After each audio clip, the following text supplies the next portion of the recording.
আহামরি সুন্দরী darling very sorry কি যে করি মন মানে না।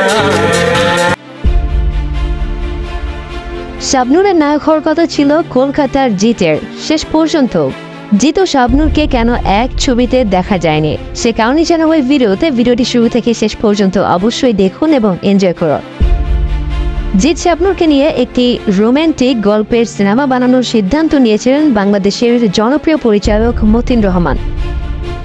শাবনূরকে নিয়ে back to back bumper hit cinema উপহার দেওয়ার পর কলকাতার জিত ও বাংলাদেশের শাবনূরকে নিয়ে নতুন ছবির পরিকল্পনা করেছিলেন পরিচালক মতিন রহমান, যেটা ছিল সেই সময়ের অনেক বড় একটি চমক এবং তিনি এই উদ্যোগটি নিয়েছিলেন 2003-2004 সালের দিকে। সে সময় পত্রিকায় খবরও বের হয়েছিল নতুন এই সিনেমাটি নিয়ে। শাবনূর এবং জিতকে নিয়ে প্রচ্ছদ তৈরি হয়েছিল। রোমান্টিক সিনেমার রানী বলা হয় শাবনূরকে, অপরদিকে রোমান্টিক ইমেজের নায়ক জিত। এই দুজনের জুটি গড়তে পারলে নতুন ইতিহাস সৃষ্টি হতো বাংলা সিনেমায়, এমনটি মনে করেছিলেন পরিচালক মতিন রহমান।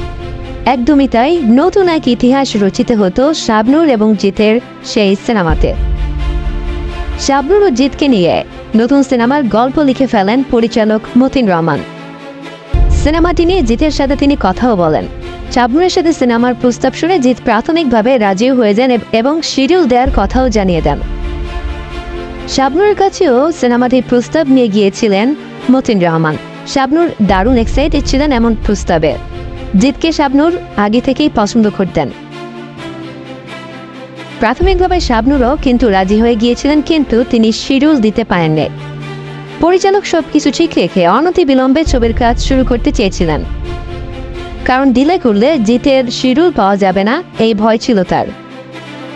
শাবনূর সেই সময় ব্যক্তিগত কাজ নিয়ে ভীষণ ব্যস্ত সময় পার করছিলেন। ওই সময় পরিচালককে কিছু না বলেই হুট করে বিদেশে চলে যান শাবনূর। শাবনূরের এমন আচরণে অনেক কষ্ট পেয়েছিলেন মতিন রহমান। এতটাই তিনি কষ্ট পেয়েছিলেন যে শাবনূরের সেই প্রজেক্টটি বাতিলের সিদ্ধান্ত নিয়ে ফেলেন। শাবনূর বেশ কিছুদিন পর বিদেশ থেকে দেশে ফিরে আসেন। শাবনূর দেশে এসেও এই পরিচালকের সাথে সিনেমার ব্যাপারে কোনো যোগাযোগ করেননি। পরিচালকও শাবনূরের সাথে কোনো প্রকার যোগাযোগও করতে চাননি। জানা যায় শাবনূর সে সময় পারিবারিক কিছু কাজ নিয়ে ভীষণ ব্যস্ত ছিলেন। ছোট ভাই তমালের বিয়ের ঝাইঝামেলা ছিল শাবনূরের উপর। শাবনূরের ফ্রি হতে হতে বেশ খানিকটা সময় লেগে যায়। শাবনূরের এই ভুলের কারণে জিত শাবনূরের সেই সিনেমাটি বাতিল করে দেন পরিচালক মতিন রহমান। এই সিনেমাটি আর পরবর্তীতে হয়নি। শাবনূর যদি জিতের সাথে সিনেমাটির ব্যাপারে সিরিয়াস থাকতো, যদি একটু খোঁজখবর রাখতো, তাহলে হয়তো নতুন একটি ইতিহাস তৈরি হতো শাবনূর জিতের সিনেমার মাধ্যমে। ভিউয়ার্স, বিষয়টি জানতে পেরে আপনাদের কাছে কেমন লাগলো সেটি অবশ্যই জানিয়ে কমেন্ট করো।